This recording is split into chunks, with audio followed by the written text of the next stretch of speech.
সহায়তা করবেন, পরামর্শ দিবেন।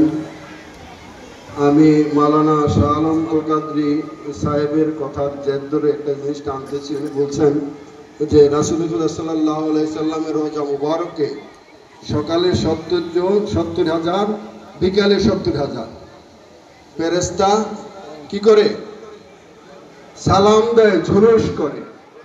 এখানে আরেকটু কথা যোগ করতে চাই, সকালে যে 70,000 ফেরেশতা আসে এবং বিকালে যে 70,000 ফেরেশতা আসে, তারা কিয়ামত পর্যন্ত আর তারা সুযোগ পাবে না জুলুস করার জন্য, সালাম দেওয়ার জন্য। তা আল্লাহ পাক রব্বুল ইজ্জত প্রতিদিন 24 ঘন্টাতে নতুন ফেরেশতাদেরকে জুলুস করান।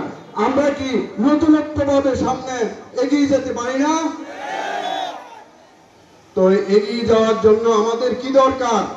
সবার প্রচেষ্টা দরকার, সবার সহায়তা দরকার। আপনারা কি সবাই রাজি আছেন? আমি আসলে আপনাদেরকে আর বিরক্ত করব না। আমি সর্বশেষ দুটি অনুরোধ করব। একটি অনুরোধ, আপনারা আগামী বছর বিগত দিনে যেভাবে এই জ্যৈষ্ঠ জুলুস উদযাপনের জন্য সহায়তা করে আসছেন, আপনারা কি সামনেও করবেন, ধারাবাহিকতা বজায় রাখবেন?